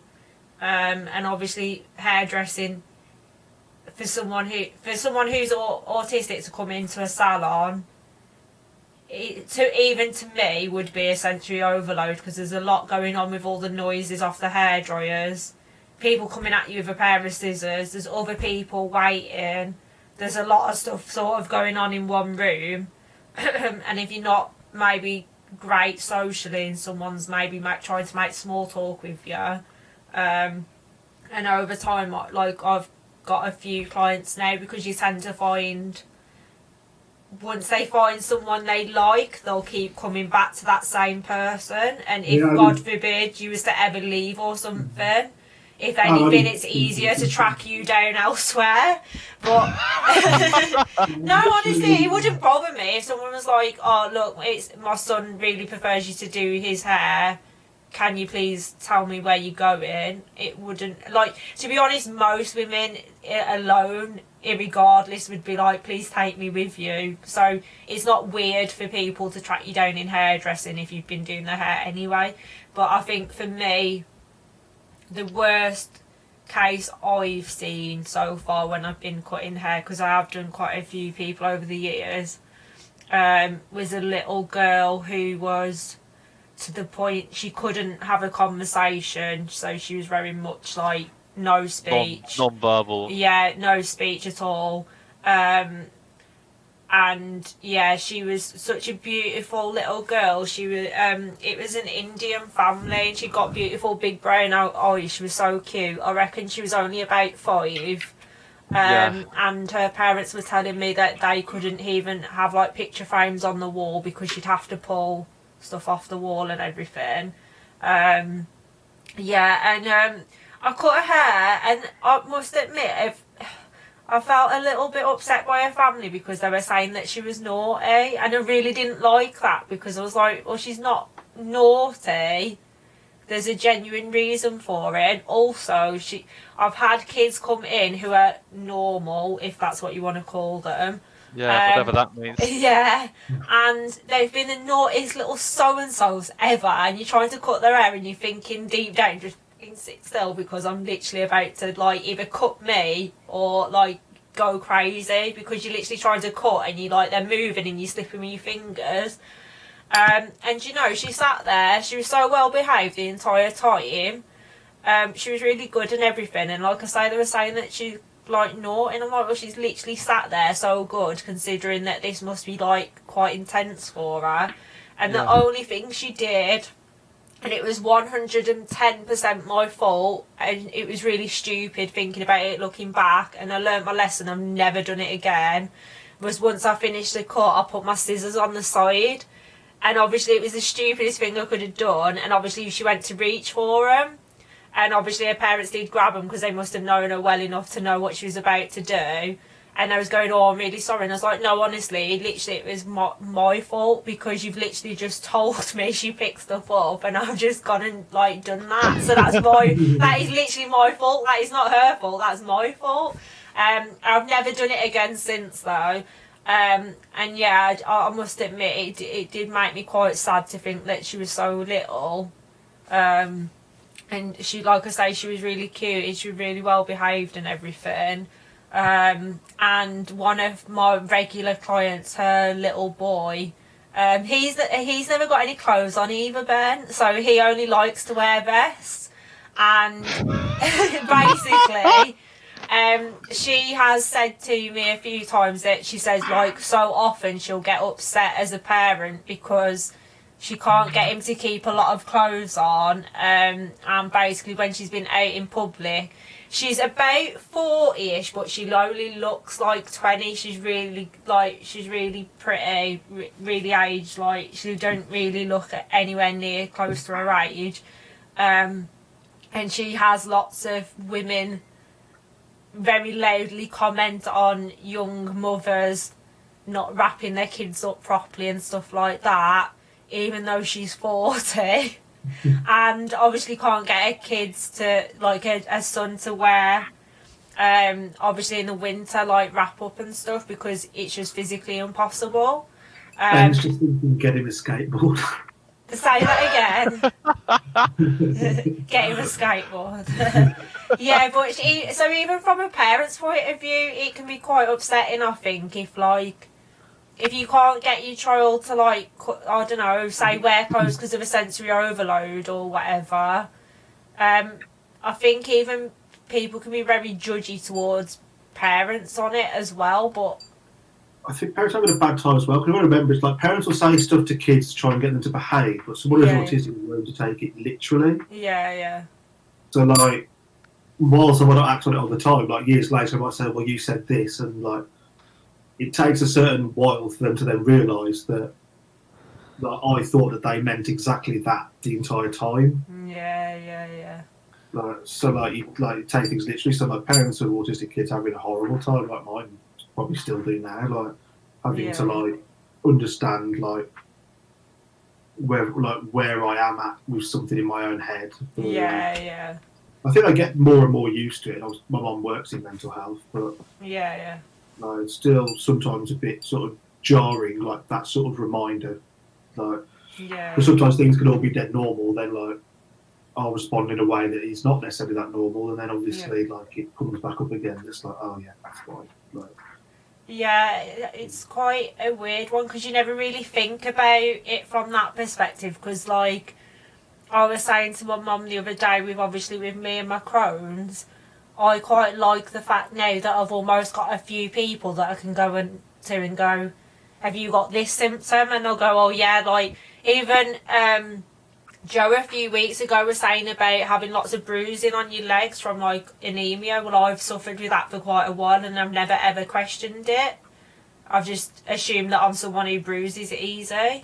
So stuff like that, whereas obviously I know it's not quite the same thing because for me it's often like symptoms can come and go for a start. It's not necessarily like I'll have periods where it's there 24/7 for quite some time, but I'll have periods where I might not necessarily have stuff. And although you can say to someone like, oh, you go to the toilet, anyone who's got IBD will all say it's not really the same as everyone else going to the toilet. It's all sort of different. So you can't really explain that to, like, when your parents ask how you're feeling, you can't really obviously, but then I wouldn't want them to go through it either. So I sort of feel like you're almost on two different pages, I guess. How have your parents found it, Ben? Is there anything for you that you've noticed, or What, from my terms of autism, or just... yeah, with like if say you're taking stuff literal, or just anything really? My dad's really good in the fact that Yeah. he's a very literal sort of person, but he can kind of twist it in a way. So I've kind of picked all of that up. Yeah. So it's actually a fair bit of fun actually to I say something literally and then my dad like pings it off and I ping and pong back from him. Yeah. My mother's a bit more literal and she has a bit of a smarter sense of humour, which she's somehow managed to inundate me with, if that makes sense. Okay. But yeah, it's a lot of I'm really lucky to have parents that understand it and like are really, really keen to get more of a hold of it. There's a lot of people who are not as fortunate, which is a bit tragic in a way, but yeah, and my family have been really good with it as well, and yeah, like, I've been extremely lucky in my adult life to have friends and family who just see the autism as something that's cool instead of just the entire person. So that's really, really cool. I think I always call him Turtle now because of gaming. Other L Turtle. It's like it's a name I just permanently call him now. Even on Insta, when I went to tag him earlier, I went to put in Turtle and I was like, oh, he's not called that on Instagram. It's because my favourite Pokemon's this little guy. Oh, hey. I've got a Squirtle in my other room. I've got my Woolpix down here at the minute. But I have got my Squirtle in the other room. That's what I bought it for my birthday a few years back. But yeah, apparently it sticks to stuff. But yeah, there you go. Oh, that's so cute. I love that. I love Pokemon. Right, before we obviously talk a bit more about like going on to what we was originally going to talk about until we've gone and expanded it, is there anything else you guys want to add before we move on to more like the mental health sort of aspects, I guess? Don't think so. I don't know. Ben, you got anything? Anyone in the chat? Not particularly. Right, okay, we'll move on because we're already like an hour and a half in already, to be fair. Holy so Christ. It's gone really fast. So obviously, I know you said originally you'd come on the chat to talk to me more about mental health, Elle. Yeah. Do you want to talk up a bit more about that? Do you want me to ask questions? What do you prefer? Well, you can ask questions, I guess, but I suppose I could like sort of so. Unfortunately, autism isn't my only diagnosis that came at that exact same time. So whilst that did come out, at the same Yeah. time I was diagnosed with what's called extreme depression. Okay. So it's sort of like people probably are aware of the more common general depression. Yeah. Like mine was extreme Okay. depression. Yeah. So I guess the easiest way to sort of make it make sense to other people is it's like bipolar without the ups. Yeah. So you're never fully level, but you crash straight down. Yeah. And those downs can take months to fall down to the lowest level and then months to get back up again from them. Yeah. And it's something I have been in over the last sort of couple of weeks. So at the moment, I'm currently off work for a little bit of time. Yeah. Because like what really happens is just like with the normal stuff with depression, so losing interest in things that you usually enjoy. Yeah. Only sort of gaming, and this is something that's been happening over the last few months. I've been gaming less and less and less. Yeah, we've noticed. In fact, a few people have commented that you've not been in over the past few weeks, actually. Yeah, so like you start to sort of like fade away because like you just find it less and less, and like you start just getting worse and more into your own head, and obviously your thoughts get sort of darker and darker, and sort of like you lose motivation, and your mind just becomes so focused on how bad you're sort of feeling that it's using up energy, like because obviously the brain uses up as much energy as anything else in your body, and when you just focus so much on sort of the darkness that you've got, and it's not something I'm yet out of at the moment. Yeah. Sort of like, so like some days I've been asleep for like 18 hours because the time that you're up is just so tiring that it like just crushes. But it is obviously, if you imagine like the one filter of autism and the second one of depression, when I'm in a depressive episode, you sort of like only see negatives, and then being autistic, I can perceive a negative that's not even there, and then it spirals. Up. If that sort of gives a good intro to sort of what we're getting. So, to begin with, when obviously your autism was discovered, was they sort of discovered somewhat around the same time, were they? Was it sort of unravelled together, I guess? So in my mid-20s, I was coming home from, I finished work one day, and just, I suppose it's internal, imploded, like everything just finally imploded. Like I felt loads of pressure that wasn't necessarily there. I've been feeling pretty down for a significant period of time, probably 3-4 years by that point. It was like all that crushing down finally sort of broke. And obviously at that point I never really thought about depression or anything like that. So I just thought like you just get on with it. And the reality is if you get, the more depressed and you get, the more anxious you then get. They start to show physical symptoms. So I was genuinely in the belief that I was actually just suffering from physical problems. I thought I was having like heart issues or something like that. Because I was having constant, what I now realise are panic attacks. I was in constant pain, like throughout my body, because I was just so tensed up all the time. And one day I just completely broke down and sort of like couldn't do anything. And when I say couldn't do anything, I mean I didn't really, apart from to do the absolute basics, I didn't leave my bed for maybe a month and a half at first. Fuck. So how did they go about that diagnosis for you? Because obviously with normal depression, you know what I mean? So with standard depression, let's call it, obviously you can somewhat almost go to your doctor these days and go, I think I'm depressed, and they'll go, right, let's refer you to like a counsellor, or we'll start you on antidepressants, blah blah blah, and obviously you can go through CBT and stuff like that. But how most other mental health issues take a lot longer to recognise and diagnose. So I think we went sort of private because it was just like the waiting list was too long. Of course. It was too pressing because there was clearly something wrong. Yeah. And we needed some way to sort of get on the right track. Yeah. And so he started like running through various like checklists, doing various things, and like on like certain amount of questions, like how, like this situation, what do you do? This situation, what do you feel like, and like they score each thing. I think it's like out of like 10 or 15, something like that. If it was 10 or 15, we'll just take it as 10 for simplicity. On the depression one, I got 10. On the anxiety, I got 8. So he was thinking, I've never seen a 10. Like, and then he goes down to sort of like another set of tests around depression, and again it was sort of like the top end of it again and again and again.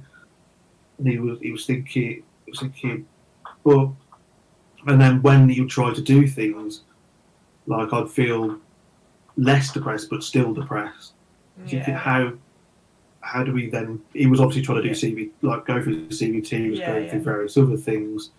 He was trying to push me to get to that point of sort of happiness and like, well, contentness as opposed to happiness. I think happiness is more abstract. But what he started to see is that I would sort of cycle up and down, and and like it was like every up was met by an equal or bigger sort of down. So I started thinking, and the thing is, because extreme depression isn't fully categorised yet, it's not a full proper diagnosis. It's only because he's sort of private, he's able to go down for that. He says, I think you'd be a candidate for this new thing that we're talking about. Okay.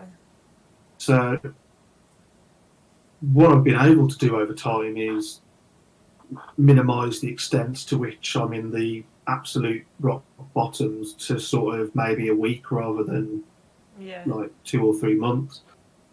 So this time, maybe even a week ago, maybe just a couple of days more, so like 8 or 9 days ago, like I couldn't have even, I could definitely not have been on something like this, because I would have been either in bed or I would have been like sat outside in the dark, just like drinking probably copious amounts of alcohol or something else stupid that's not necessarily good for me.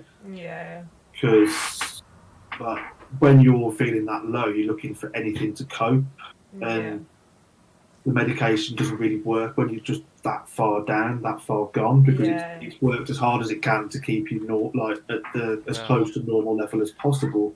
Is that so you can't boost serotonin if there's no serotonin there in a way? Yeah. So obviously it hasn't helped that like we're all like sort of isolated and stuff like that as well. I think there'll be an influx.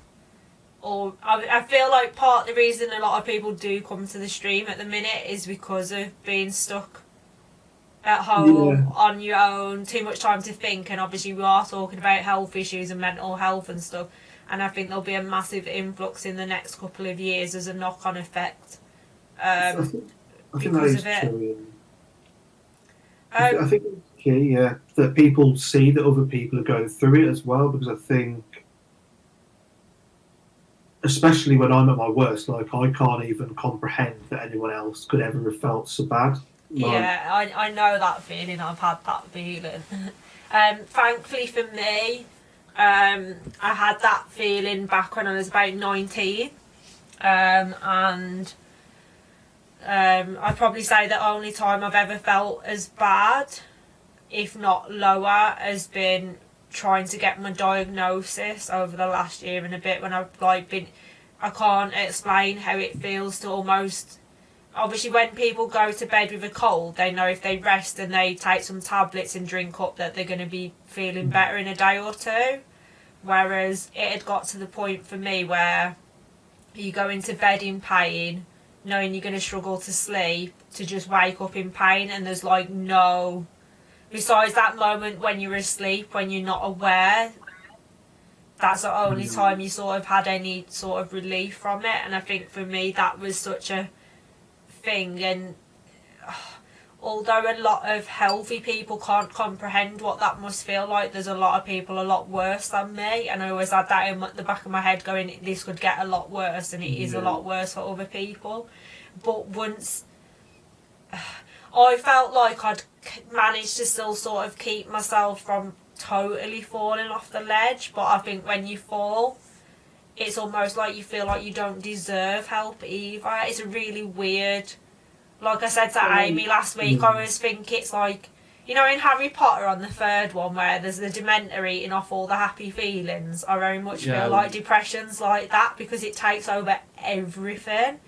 So you become this person that feels like you don't deserve help, no one could possibly ever feel like you do. But yeah, and sometimes you feel you're just like almost like you're trapped in like a well of your own. Yeah, definitely. Sort of making, and I'm better this week than I was sort of last week. Yeah. But I think sometimes, like as I said with that quote, like it's easier to fake being okay than sort of fake depression. Like, and I think over time, like sometimes I've convinced myself that I was in a better place mentally than I necessarily was. Yeah. And obviously, I've had a fair few triggers over the last sort of couple of months that really I should have been looking at to try and get ahead of, but never really thought. I thought, no, I'll be fine. And then, like when they finally hit, when like the depressive episode finally hit, because it's a thing that is inevitable. It's an imbalance in the brain that will eventually show up again. Yeah.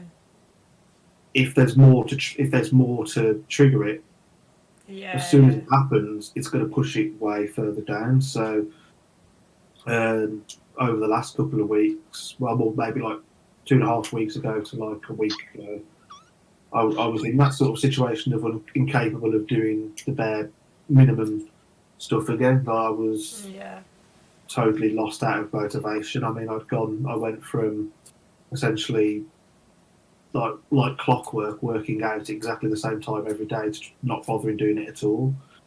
And then you fall back on coping mechanisms, which are obviously extremely unuseful. So drinking copious amounts, because you're just trying to kill that feeling. And obviously, if you drink loads, you don't necessarily feel sort of the emotions as much anymore because you've sort of broken them apart. And it's a very easy thing to fall into. It's something that sometimes I just fall into, which can be tough to get out of on the way back up again. So, you know, when you were saying about medication, do you mind me asking what medication they've put you on for anyone who's watching at home? So they started on sertraline, which wasn't working, so then they doubled it, and they doubled it again. I think that's on the highest dose you could have had for that. Oh, okay. Then they essentially went straight up for diazepam, which is essentially Valium. Yeah, Amy was, I think that's the one last week Amy was saying she really enjoyed. And I was going, Amy, you're not meant to be saying that. Yeah. It is a weird one, but it's not one that you can really take long term. Yeah. She was saying that she used to love it when she could take it. like pretty much everything, like including at night times, like a thing called Zopiclone, which is like a sleep drug. Like it's not like this isn't like Nitol. This stuff, if you have it, you're out. Like you'll feel the effects of it in the morning. Like I used to take half a dose, and it would like wipe you out. Like because something that comes with depression is insomnia, and then it starts to become self-fulfilling. Because depression is always met with anxiety. Like if you're depressed, you're also anxious at the same time. So, at the time I had the breakdown, it was just that the anxiety, like the depression was already the baseline. The anxiety had met it, and obviously you can't necessarily function if you've got two things out of whack, and then you add obviously the autism on top of it. For people who are like watching, explain how it somewhat feels to have a breakdown, I guess, because I'm assuming within reason it's like almost like you've finally just reached your peak, I guess. It's essentially you reach a point at which like you because most people like can commonly figure out like what's happening the next day. Like it's like when that linear world in front of you like disappears, like nothing seems to work anymore, like everything seems to become pointless, it's gone, like, and you're struggling to deal with anything, like you can't focus on basic tasks, like you just feel almost disconnected from the world. Yeah. It's like your brain is broken so much that you can't recognise any path forward, and it creates anxiety as you're trying to figure out what on earth's going on. Yeah. It's like if anyone's ever felt confused, it's like that times like maybe like 100. Like it's just your mind just completely starts to fly, and as it races, Sorry, I'm just sneezing. As your mind's starting to race, like it's obviously consuming more and more of your energy. It's making you feel worse and worse and worse, and those mental issues you got in your head start to become physical ones. You start to actually physically feel in pain from it, and the full mental breakdown will be met by a full panic attack where I literally like collapsed onto the floor, and like it was at that point it was like, okay, there is clearly something seriously wrong. Yeah, there's something extremely wrong. And the thing is, like, I couldn't at the time rule out the fact that it was health, like physical health related, because I was like 20 stone at the time. But when sort of it was looked into, it was like, no, this is all upstairs, not downstairs. So it was a slow process, because obviously you firstly got to just get into a position where you can be left to relax and stuff like that. So you saying? Sorry, carry sorry. on. I think when I look back for what was that final sort of trigger, it was when, like, I would say bullying, because I don't think that's what it was. It's when I was suddenly being victimised in the job I was doing. I was being victimised by my head of department, and I think that final trigger like brought up all sort of the, on top of like the fact that I was already depressed and anxious. That final trigger, as she started to come at me for a series of months running up to that breakdown, that was the final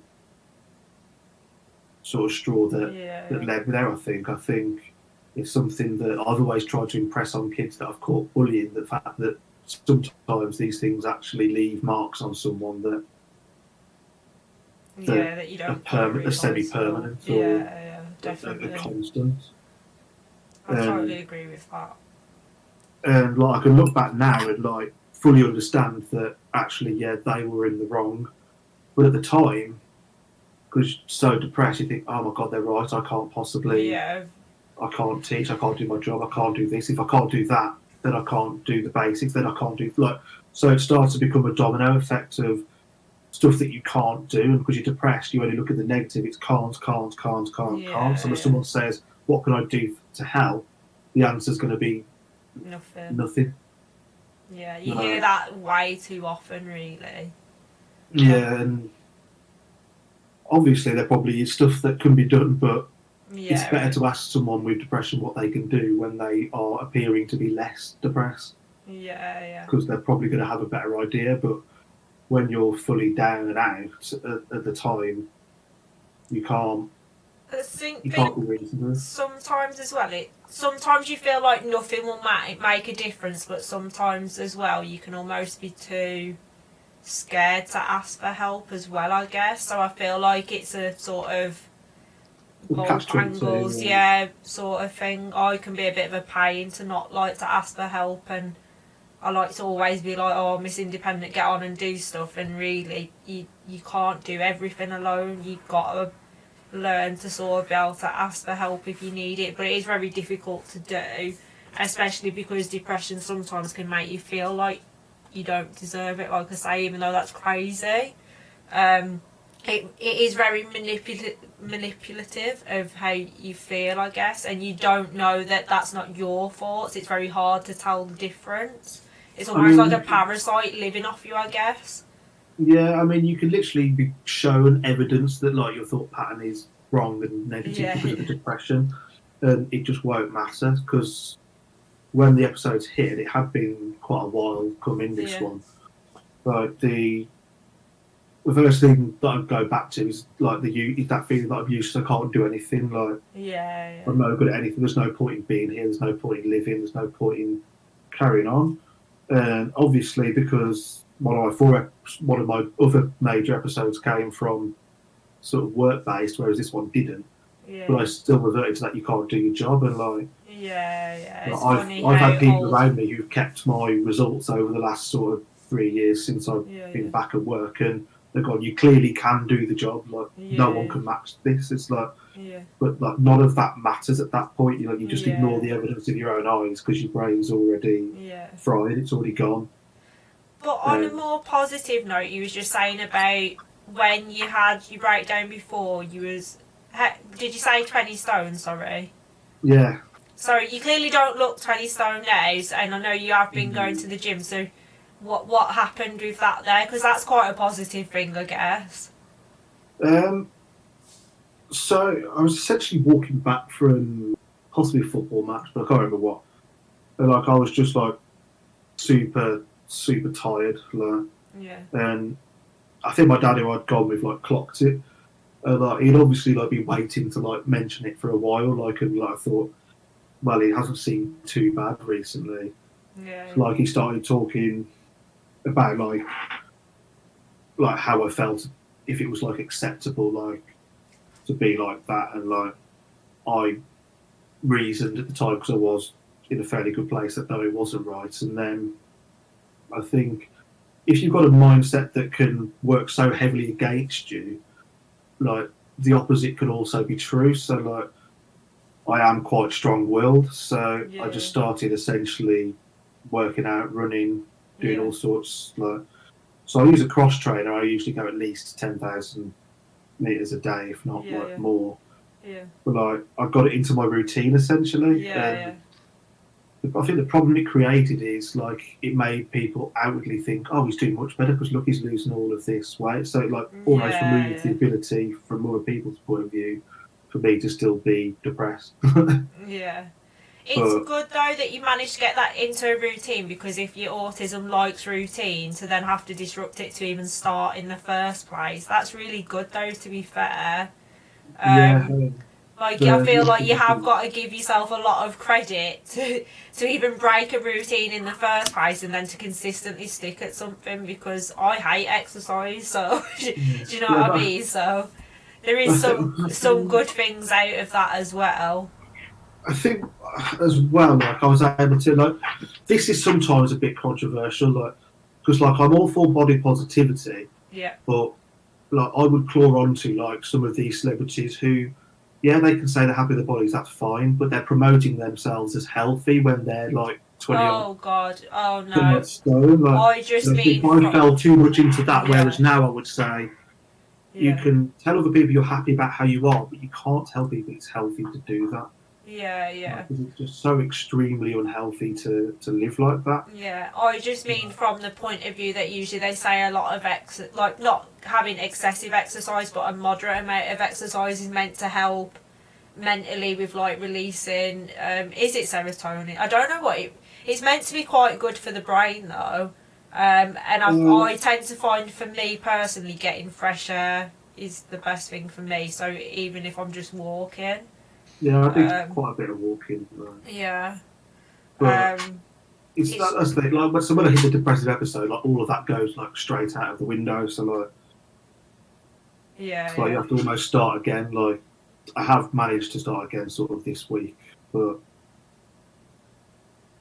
it does like temporarily go out the window. And I suppose the worry is because like until now I've always been strong enough to never like finally cross that line. Like I've definitely thought suicidal things, but I've never necessarily crossed the threshold of it. Like, and like the worry for someone with like constant episodes of depression is, what if one day like things are so bad that sort of you can't overcome that? Like I think that's like a genuine fear that I have, and I'll have an episode that's just so bad that you sort of like go and do something stupid, but it's almost like one of the things out of your control. Like everyone's like, well, how would you do it? So then we'd be able to stop you if we saw that you were going to do it. And I was thinking, and like you think, like, well, I don't know because I've stopped myself from going down that road. Yeah.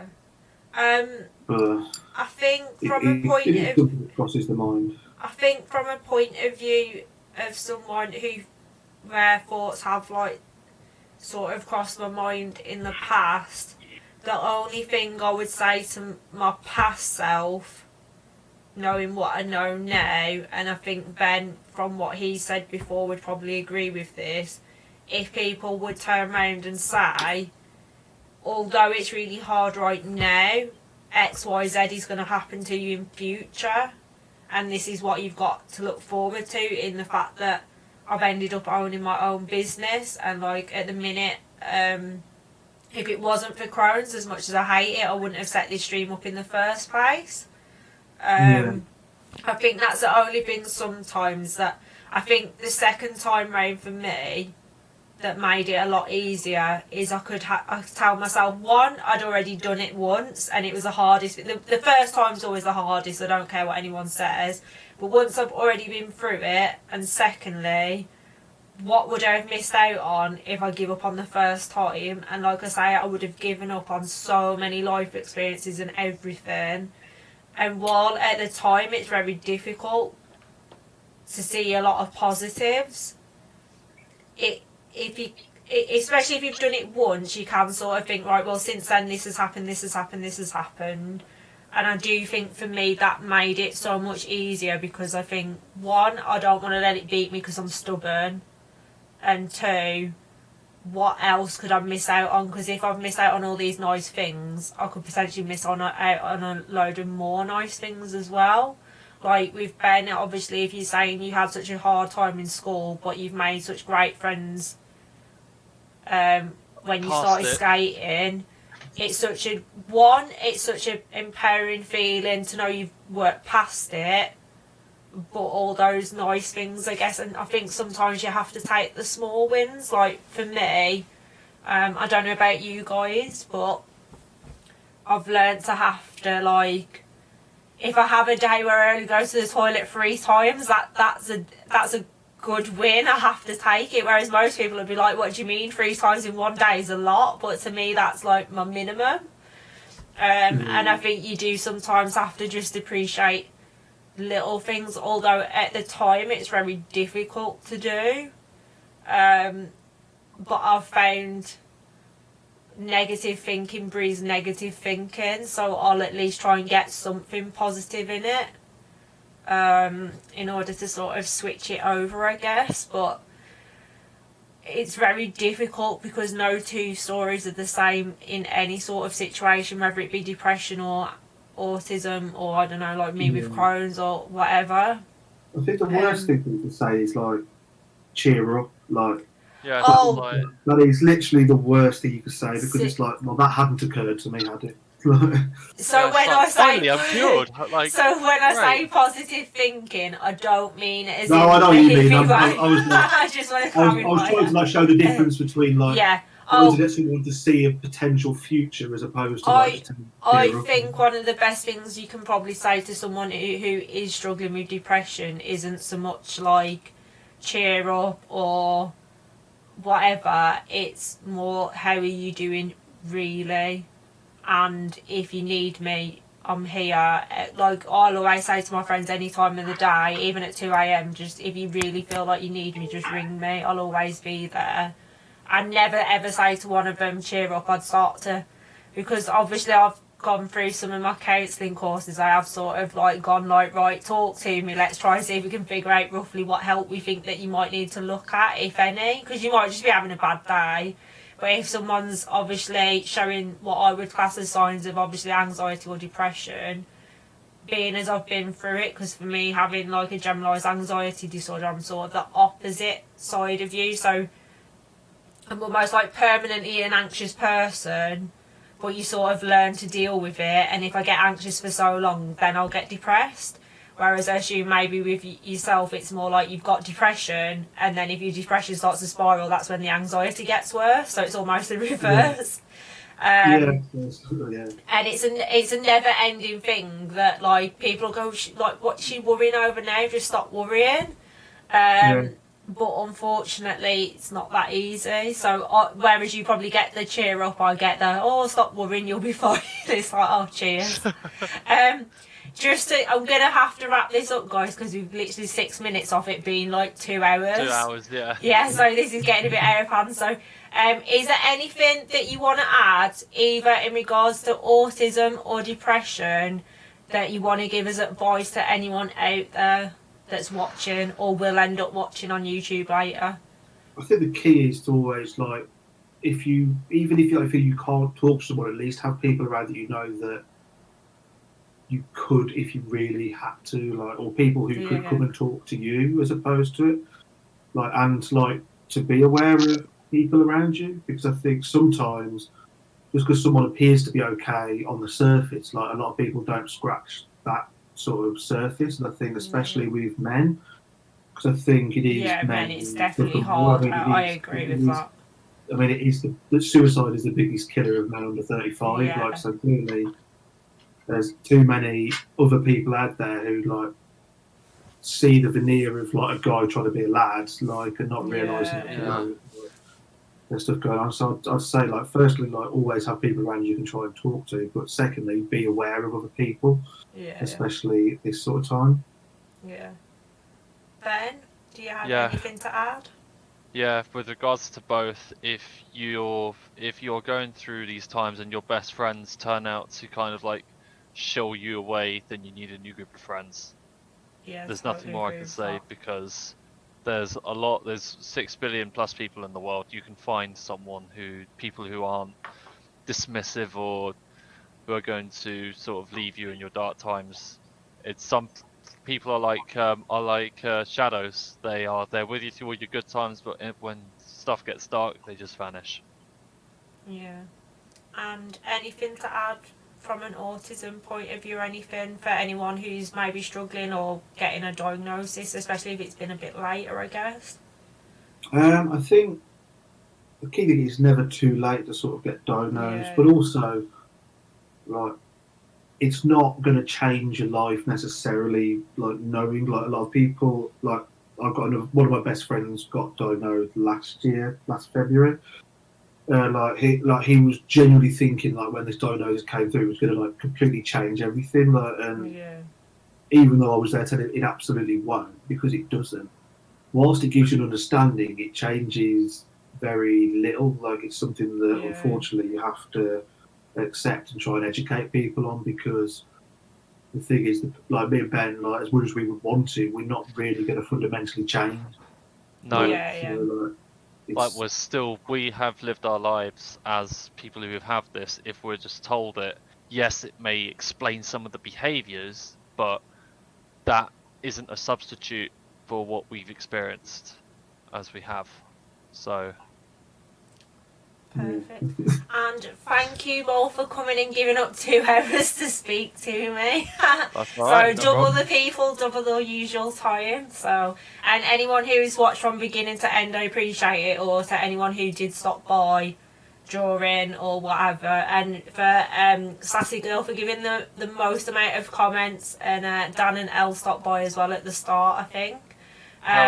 And then obviously eventually this will be screen captured and put onto YouTube as well, so eventually we will have this video on YouTube, so for people who watch at a later date as well. Perfect. Hell yeah. Right, so guys, do you want to say bye so I can end the stream? Bye bye everyone. Right, see you later everyone, thanks for watching.